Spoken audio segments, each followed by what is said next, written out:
start the recording. We are now live. My name's Kitty Boitnott, and I welcome you to this workshop on stress management. Because I think it's fair to say that all of us who are on the call today, and even those people who will be watching the program at a later date, we're all stressed. And the fact of the matter is we were feeling stressed even before we had a pandemic. That's the truth. People were suffering from various levels of stress and anxiety before this all happened. And so what do you do when you've got this added stress and you don't know exactly what to expect or how things are going to go? Hold on a minute. Let me turn this off. There we go.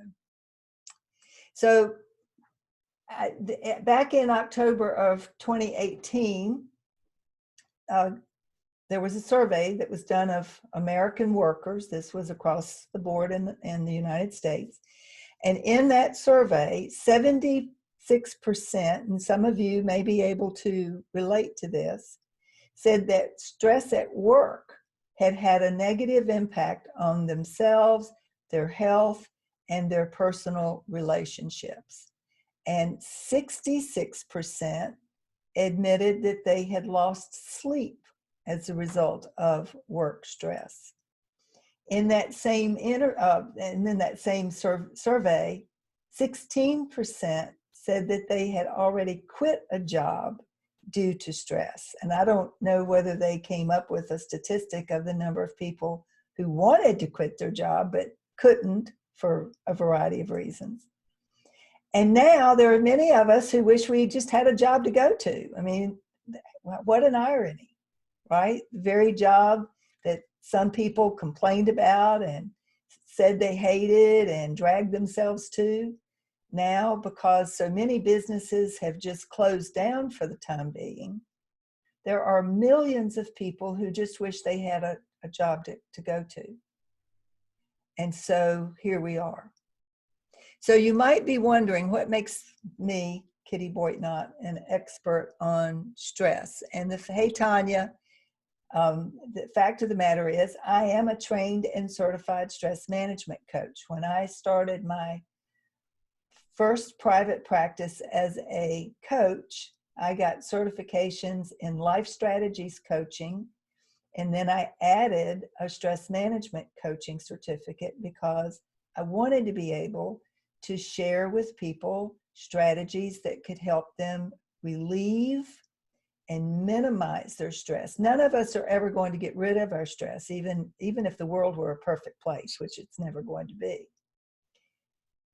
We all have stress, and there was a time when I had felt overloaded by stress, overwhelmed. In fact, that's the title of my ebook, is Stressed, Stretched, and Just Plain Overwhelmed, because that's how I had felt.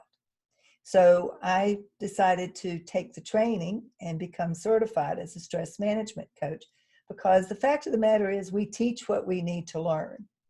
I've been aware of that for many, many years. And the other reason I'm an expert is that I'm human. And as a human being, I experience stress. We all do. It's part of the human experience that we experience stress. Some of it's good stress, happy stress. It's still stress because it's a change in our routine. It's a change in our lives that we may or may not have been expecting. And then there's the bad stress, the part that we don't enjoy so much. And it's all a part of being human. Sometimes we can get overloaded with stress, though. And that's when we start to feel like we're not coping like we should, or like we think we should. We start to lose sleep. We start to perhaps engage in activities that aren't good for us, like overeating or over drinking or over medicating ourselves. And that's when we need to start to just take a deep breath and stop and consider what you need to do in order to make yourself feel less stressed. Now, there are plenty of rather typical causes of stress in all of our lives.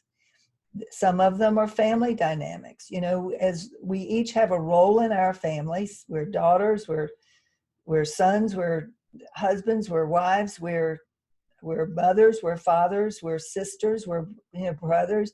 All of those family dynamics can create a certain amount of tension at times and stress. And it's ironic that right now, while people are, whatever you call it, sheltering in place or simply staying home because the parents are remotely working or not working at all, and the kids are out of school for however long, and that varies depending on where you're living.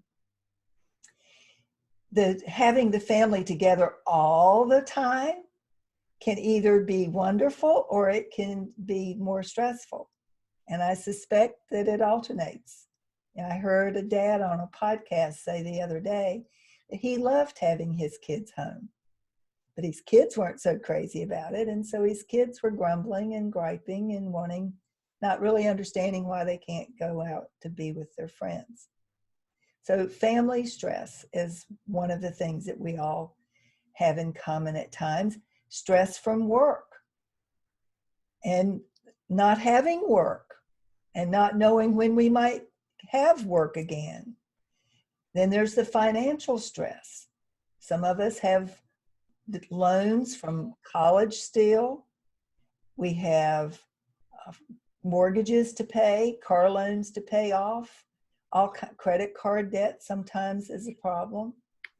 And especially now that if you're in a position of not knowing where your next paycheck might come from, that's even more stress. Then we have the stress of loss, death of loved ones. Even in a typical situation, the death of a loved one is a sad occasion. I was thinking about my dad today. My dad's birthday's today. I guess he would have been 91 today. And it's hard. No, I take that back. He would have been 96. I still think about him every single day, and he died in an accident over 30 years ago.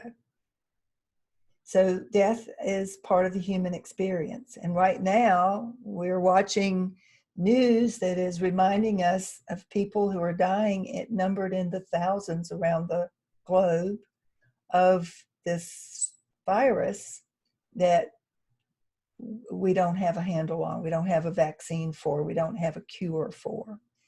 And it's not necessarily a death sentence if someone gets the virus, but for a lot of people, they're not able to survive the effects of the virus. So death seems even closer right now, which is stressful. And then there are other kinds of losses, a breakup, a divorce, the loss of a job. For many people, when they lose their job, they also feel like they've lost their identity. So that can be stressful. And so even without the novel coronavirus, can't even say it, the coronavirus or the COVID-19, we were stressed before, and now we have this new stressor. And it has all of us scared because we don't know exactly how it's all going to play out, worried because we don't know exactly how it's all going to play out, feeling very uncertain, and human beings don't like uncertainty. We like predictability. We like a little bit of a surprise every once in a while, but we want them to be good surprises, and this isn't in the category of a good surprise. There's a lack of certainty about how the virus is even spread and who can catch it, and there are many false and misleading stories on Facebook and TV and the news at various places that are telling you things that may or may not be accurate about how you catch it or what you need to do in the event of being exposed to it.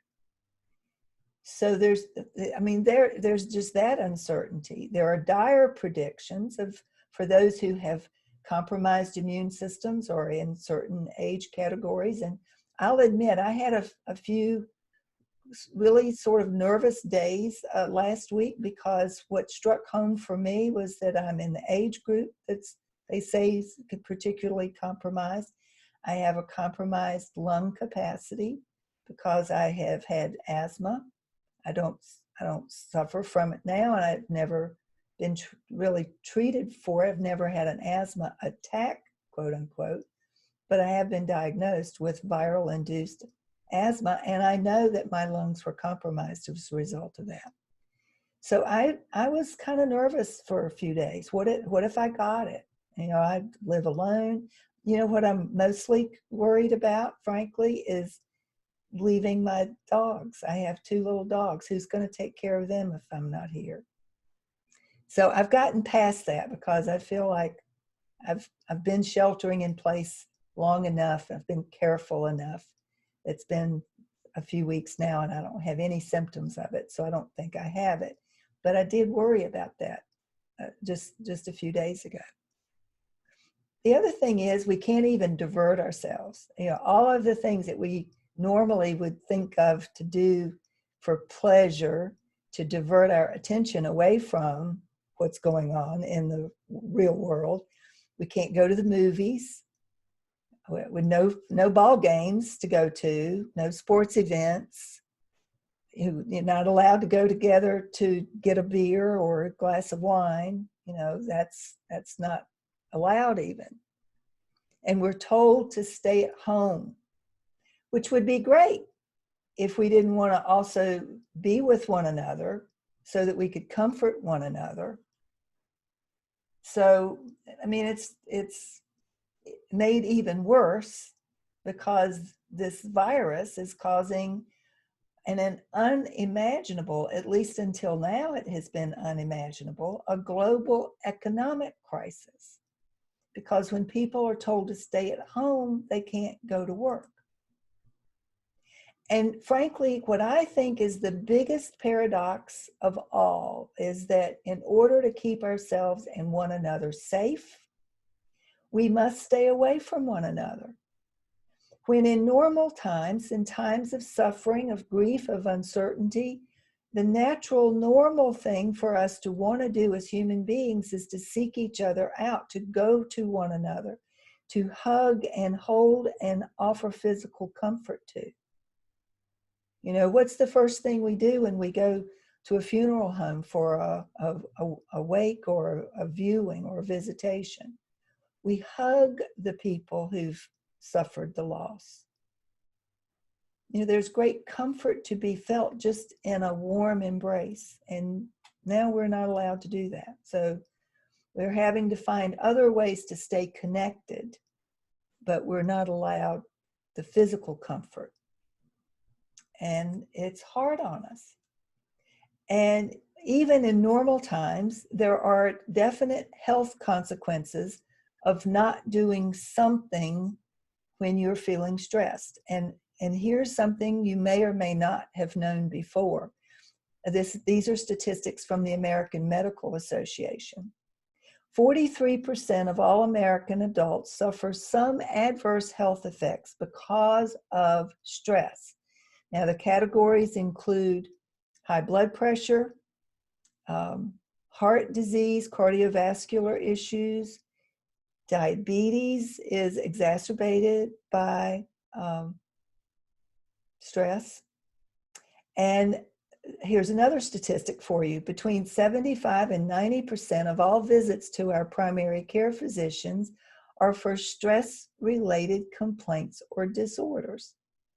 Headaches, certain other autoimmune diseases are exacerbated and made worse by stress. And so we see our doctors for those particular physical maladies, and they are exacerbated when we feel stressed. And there are health consequences to not managing our stress. But here's another irony. Right now, it would not be recommended that you go to the doctor unless you're really ill and you suspect you may have the virus.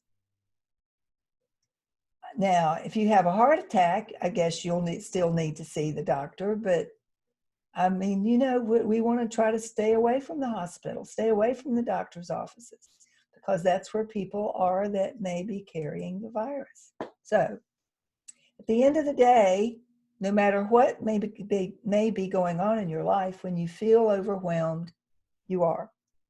I tell people in my workshop, you don't need anybody's permission. You don't need to check in with anybody and say, hey, I've got all this stuff going on in my life. And I mean, do you think it's okay that I feel overwhelmed? It's how you feel, and you're entitled to your feelings. So if you feel overwhelmed, you are.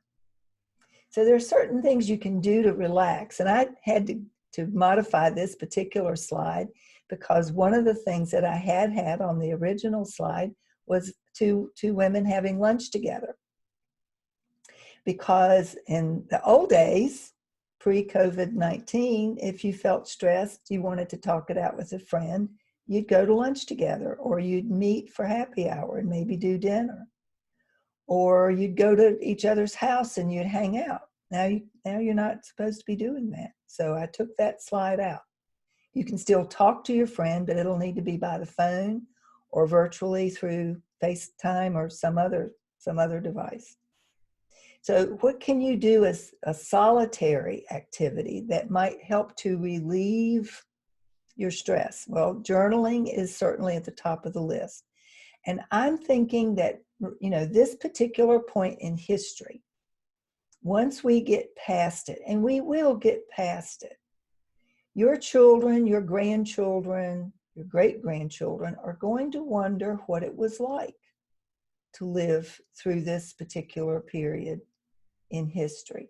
So you could be journaling about your personal experiences right now.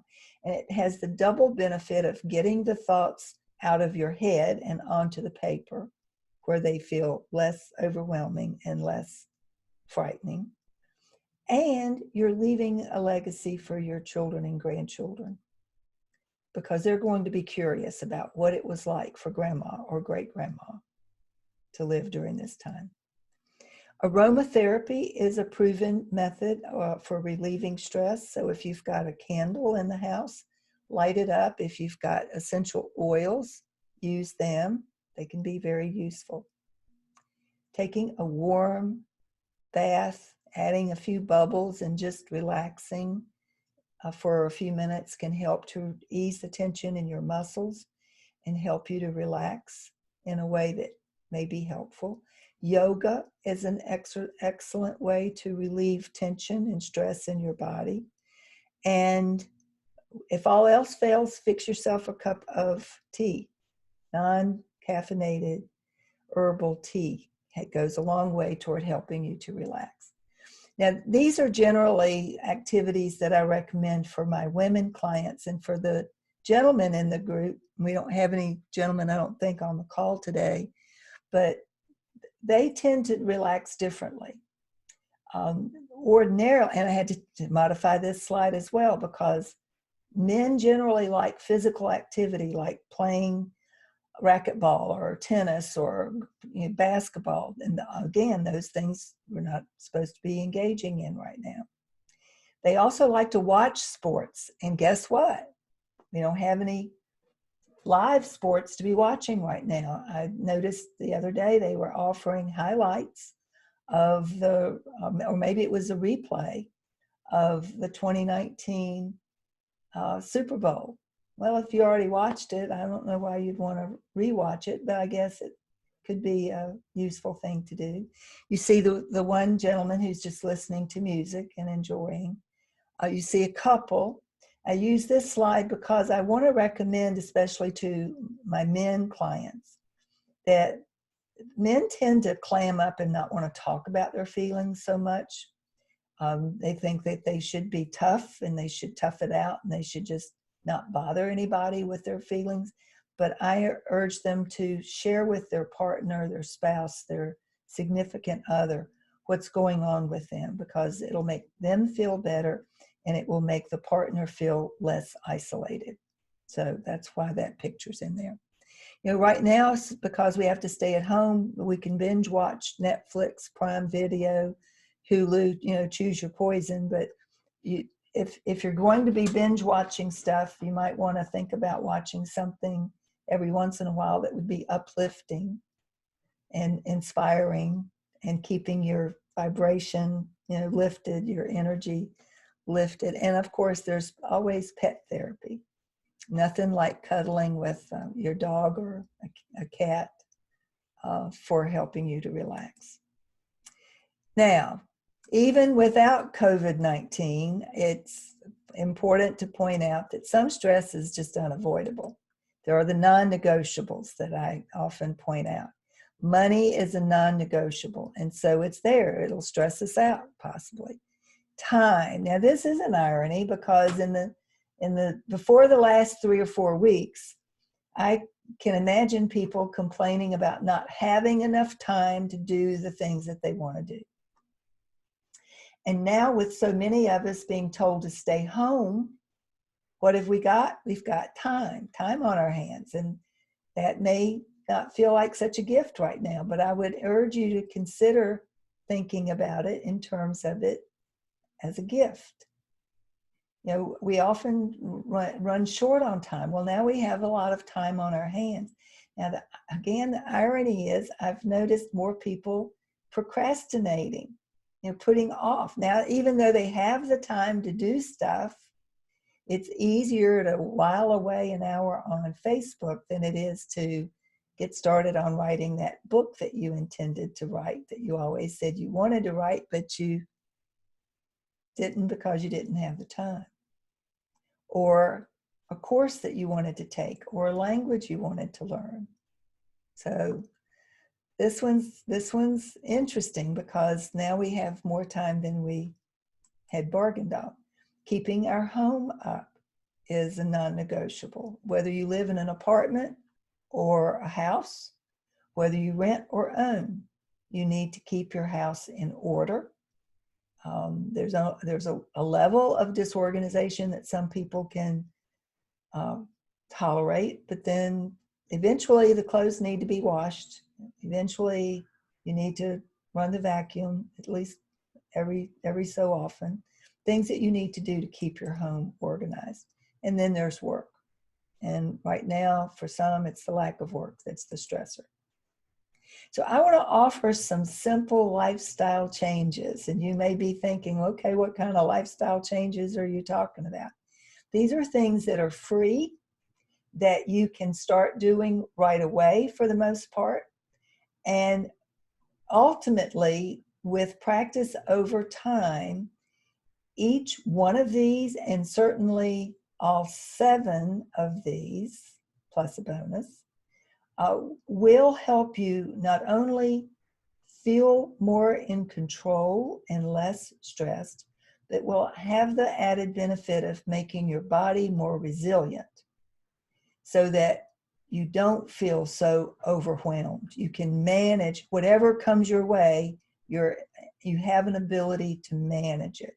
You know, resilience has been a big buzzword for schools and students, but it's important that each one of us develop mental and emotional and physical resilience so that when we are sick, when we do have a disappointment, when we do suffer something that is unexpected, that we bounce back more quickly than we would if we were running on empty.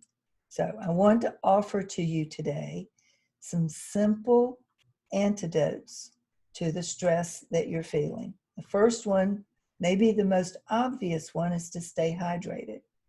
Now, the recommended amount of water that you should be drinking every day, 2 ounces for every pound of body weight. And now you don't have, my teachers would always say, oh yeah, right, I'm not going to drink that much because I don't have time to go to the bathroom. Well, if you're a teacher who's on break or at home because your schools have been closed, you don't have that excuse right now. This is the perfect time to get your body acclimated to being properly hydrated. The reason you have to run to the bathroom every few minutes when you start drinking the amount of water that you need is that your body's not used to being hydrated. most of us walk around mildly to severely dehydrated based on the amount of water we're drinking. And coffee doesn't count because that actually dehydrates you. Cola, sodas don't count. Fruit juices don't count. You need to be drinking water. Now, I do like a non-caffeinated, sugar-free green tea. As I drink a lot of the green tea in place of the water. And you don't want to overhydrate yourself because you don't want to become waterlogged. But you do want to give the cells in your body the gift of the H2O that they need in order to operate at their maximum capacity so that they can contribute to your overall health and sense of well-being. Now, there are also some physical reasons why you need to stay hydrated. Water can actually control your body temperature. Your heart will work harder if you are partly dehydrated because your blood thickens and it's harder to pump the thickened blood through your heart, your lungs, and your digestive system. So your entire system will be helped by your drinking the proper amount of water. Your kidneys will get overloaded if you don't drink the kind of water, the amount of water that you need to drink. Drinking the right amount of water can help with your digestive issues. And your brain needs to be hydrated in order to focus and be productive and make good decisions. And if your body is partly dehydrated and your brain starts to feel dehydrated, guess what? It's going to start drawing the hydration out of your blood and your organs up to the brain in an effort to keep it properly hydrated. So do your entire body a favor and start drinking the amount of water you should be drinking. And then there'll be the outer benefit. This is a picture of a woman named Sarah from several years ago. She lived, when this picture was taken, she lived in the UK. She took a photo of herself every week for 4 weeks after she started drinking water, the recommended amount of water. That was the only change she made. And you can see for yourself, the dark circles under her eyes disappeared. She looks 10 years younger. Now, that's not the main reason that you should be drinking water. The main reason is all those other reasons I gave you. But if you are interested in improving your appearance, all you need to do is start drinking water. So that's the first tip.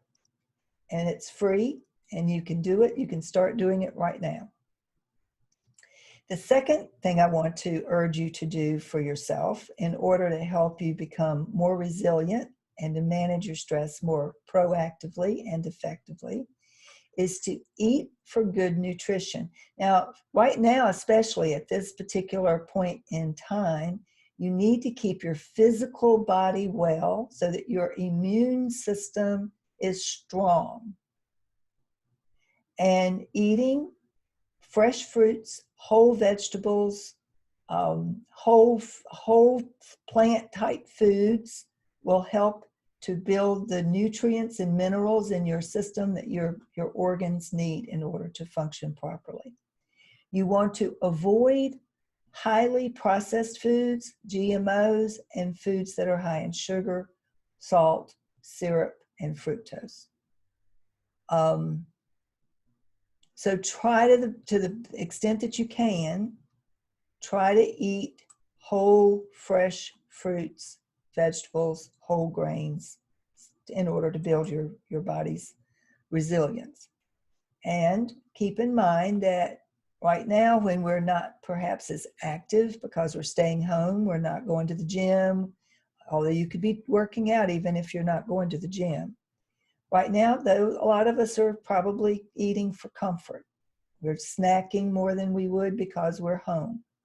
So I want you to keep in mind that you need to eat for good nutrition because eating poorly will add the bad kind of fat to your system that is hard on your heart your lungs, and your digestive system. So this illustration shows two kinds of body fat. Now, the kind that we normally see is the kind that bulges out around our midriff, and that's the subcutaneous fat. It's right there under the skin. It's that fat, if we make a conscious effort to go on a diet or to exercise more, that's the fat that tends to disappear quicker. The dangerous fat is this fat that's in yellow, the visceral fat.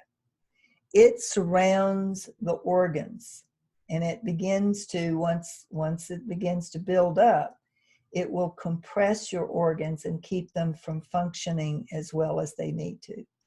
So you want to, and what is contributing to the visceral fat is all of the food that you may be ingesting that is high in sugar, high in corn syrup, and high in salt. So keep that in mind. So that's the second thing. Eat well for good health and a good immune system. The third thing to do is to sleep each night a full 6.5 to 8 hours, to the extent that you can, uninterrupted. Now, for some of us, that's easier to do than for others. I know for myself, I tend to wake up somewhere between 1 and 2 because I need to go to the bathroom, because I drank tea before going to bed, taking the supplements and the medications that I have to take at bedtime. So it's not always possible for me to sleep through the entire night. Last night I did. Slept through the entire night. I woke up feeling refreshed and good. So if you're able to sleep through the night uninterrupted, that is the best kind of sleep that your brain needs in order to flush out toxins that build up in your system every single day. You may or may not be aware that your body is such a finely tuned machine that it is constantly at work, even when you're asleep.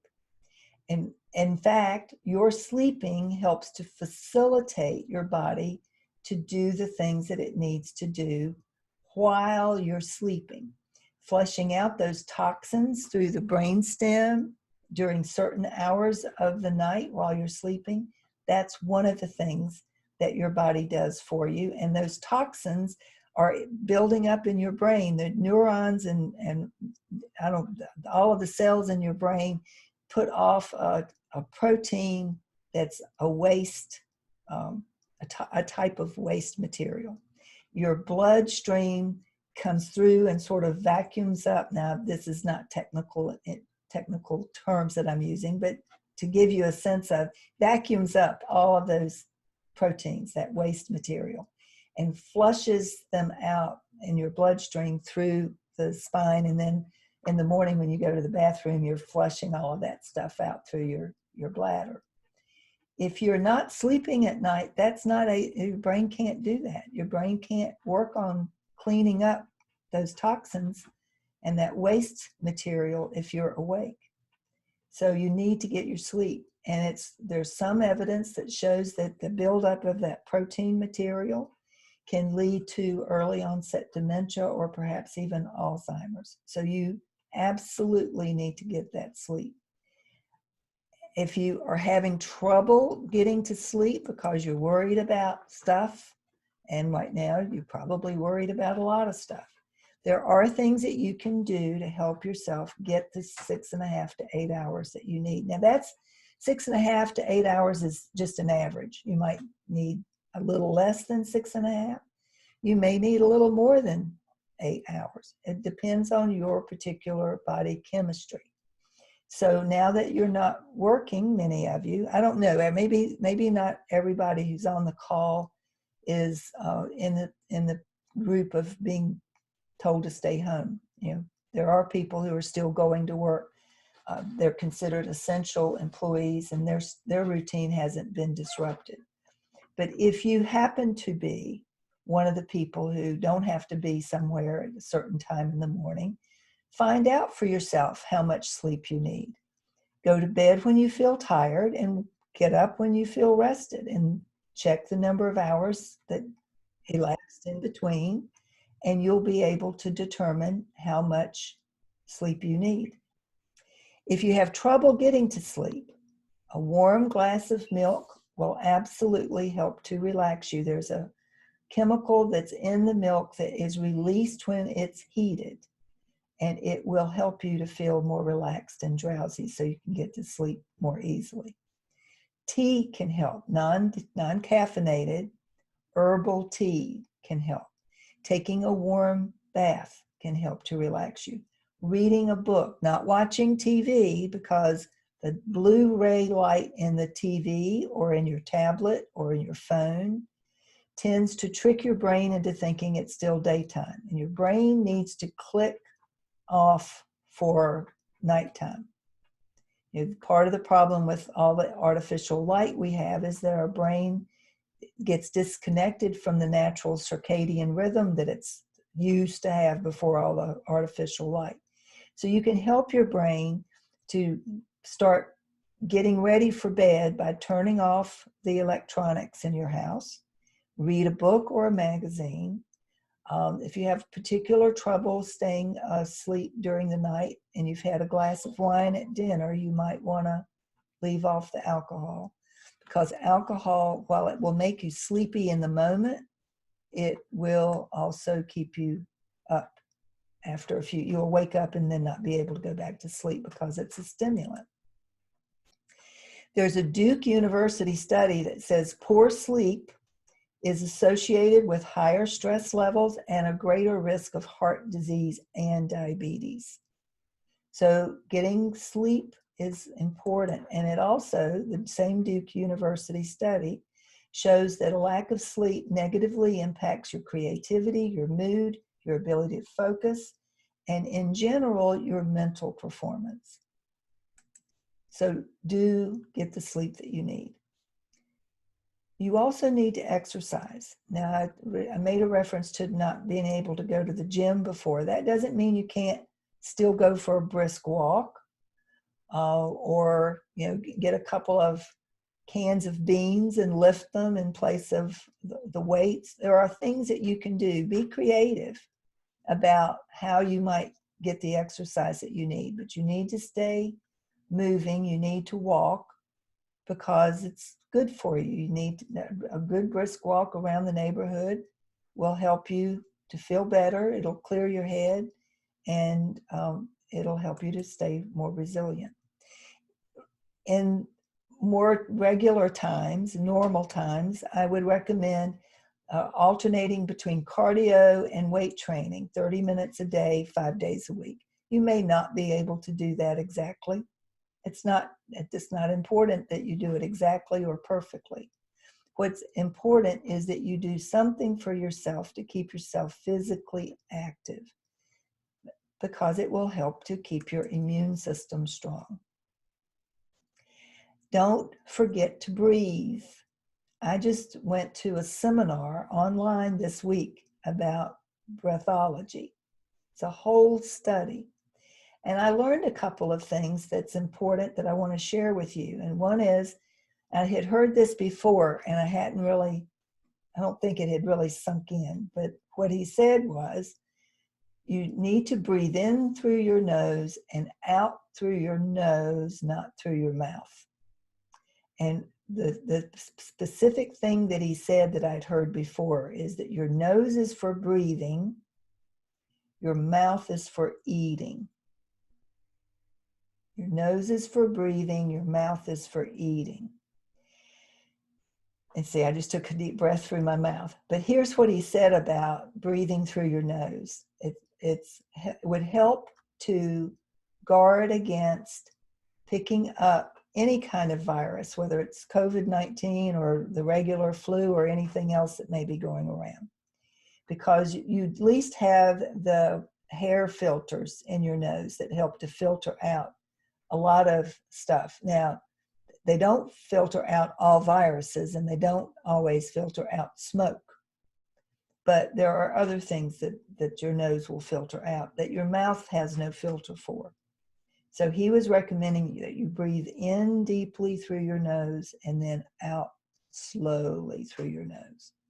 The other benefit of breathing through your nose is that as you breathe in through the nose and the air goes down into your lungs, the air warms up faster if it goes through your nose than if it goes through your mouth.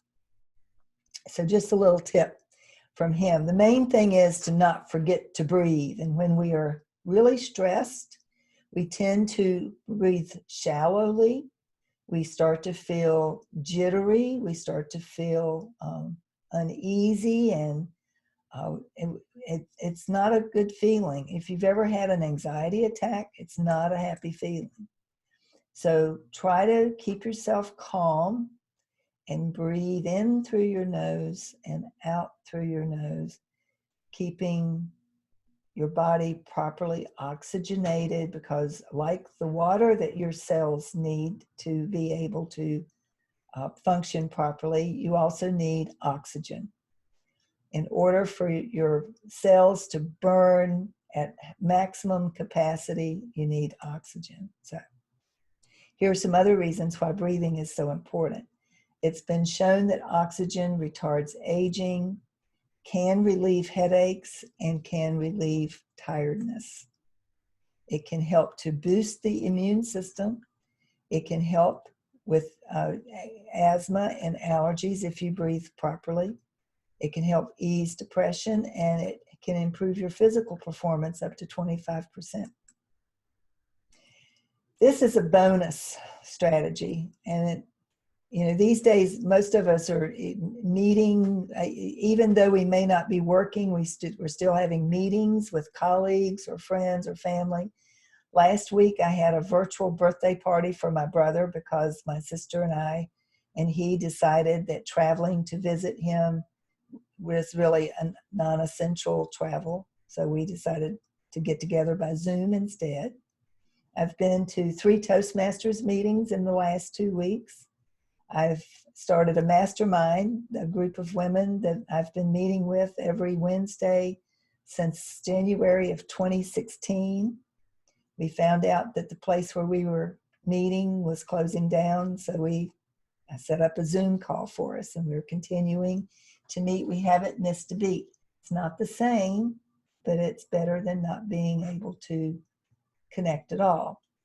What I'm suggesting, however, is that all that connectivity, especially if you stay hooked on Facebook or Twitter or so many of the Instagram, so many of the platforms that are available, you can start to feel overloaded. So turn off the electronics for just a few minutes every day. When you go for your walk, leave your phone. Whatever you need to do for yourself to just give yourself a little bit of a break from the news, because none of it's good right now. You need to know what's going on, but none of it's good. So give yourself a break from it. I also recommend that you practice meditation or prayer or both every day in an effort to stay connected with your higher power and to collect yourself mentally and emotionally as well as physically. Just being still for a few minutes, remembering that we are all in this together, and we really are in a way that we have never experienced before. We are recognizing, maybe for the first time for some of us, I've known this for years, but for many of us, we thought we were all alone, isolated and disconnected. And the fact of the matter is, this virus has shown just how connected we really are. And now that we have reached the level of a pandemic and the economic crisis that we're experiencing, all of us are on the same level playing field because there's no certainty for anyone. So meditating on the positive that you have, the things you have to be thankful for, or prayer if that is your regular practice, but do whatever you need to do to tune in with the good that's still going on. Focus on all of the wonderful things that are happening in spite of this particular crisis. Ways that people are finding to help one another, to overcome the sense of isolation. There are many wonderful stories that you can pay attention to, as well as paying attention to the news. And finally, don't forget to have fun. whatever that means for you. And you may have to find a new way of having fun. But it's important that you not only unplug, but that you do something that lights you up, fills your soul, makes you feel happy. We all need to laugh every once in a while. And if you can figure out a way to make yourself laugh at least once a day, maybe more than once, because laughter is really the best medicine. So find something that can make you laugh. Now, in normal times, the fact of the matter is that not all stress is bad. In fact, we need a certain amount of stress just to keep from being bored. There is a level of stress, it's called the eustress, that helps us to perform at our peak level. And that's good stress. But these are not normal times.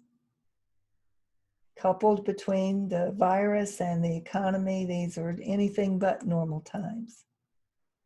Some things to do during these days, while we learn the importance of flattening the curve, why the best thing that you can do right now is to stay home, why you can't go visit grandma right now, and why it's so important that we each do what we need to do to keep ourselves and our loved ones safe.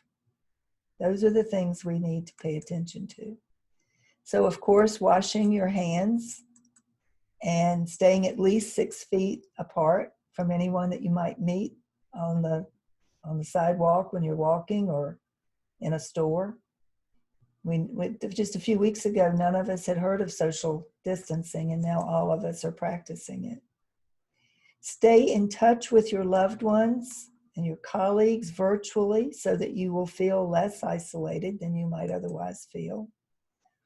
No matter what, except when you have to go to the grocery store or the drugstore, stay home.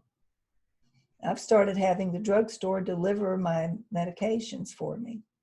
It's possible for you to use ClickList or some other method for shopping at the store. Let them pick up the stuff and you go drive by and pick up for yourself. Even PetSmart is doing that. You can order something online that you need and determine that you want to pick it up at the store, and they'll put it in your trunk for you, so you don't have to have any contact at all. I also, before we go, I wanted to take a moment to be grateful to our doctors and nurses and those who are literally risking their lives by going to work. I guarantee that many of them are probably wishing they could stay at home. But because they are trained professionals and they've taken an oath, they are there to help those who have become too sick to take care of themselves. I'm thankful for the first responders, the people who show up when and if you need to call 911 for whatever reason. I'm grateful to the people who still are working in our grocery stores. Hey there! The people who are stocking the stores at night, the people who are there to make sure that we can find what we need. My boyfriend works at a local Kroger, and he's still going to work every single day, making sure that people have what they need to have. I also wanted to point out, and I've written about this for my newsletter this week, that our kids need our attention right now too. Our kids are stressed. If we think we're feeling stressed, think about what an 8-year-old might be feeling, or a 10-year-old, or a 5-year-old, or a 15-year-old. They need to know what's going on. So you need to talk to them. Depending on how old they are, you need to explain to them what's going on, why it's so important that they not play with their friends, that they stay home, that they find other ways to entertain themselves. You need to allow them to express their frustration, their fear, their concern. But at the same time, I would urge you to be a model for good stress management strategies. Do the things that they can follow you. They're watching you to see how you're managing through these difficult days. And you can be a good role model for them, or you can be a poor role model. It's your choice.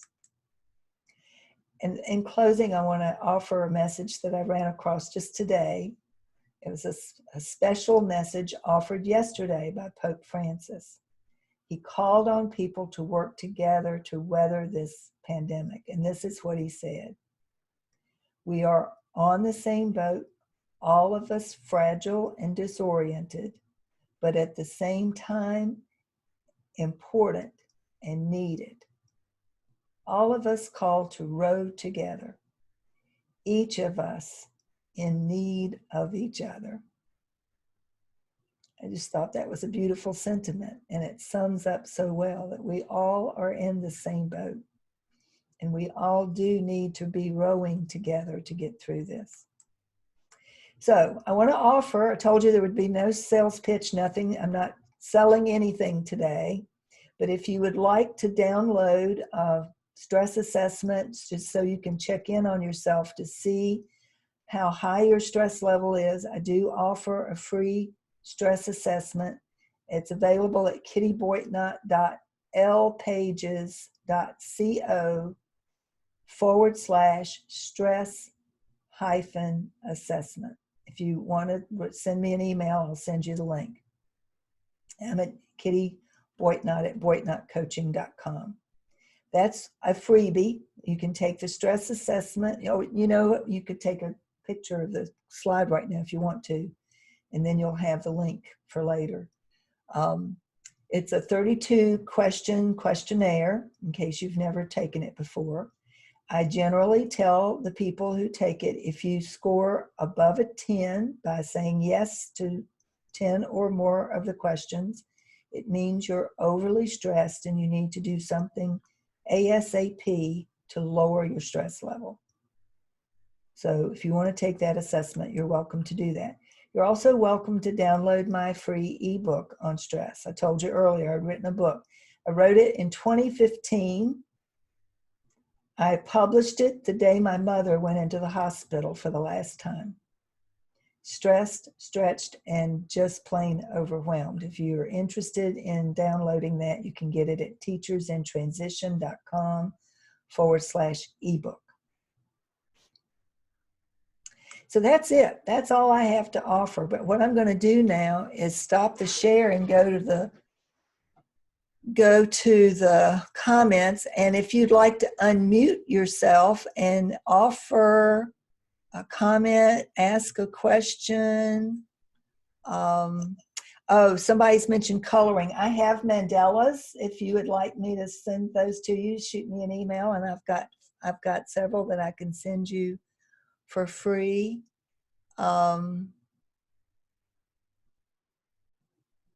So I don't see any questions.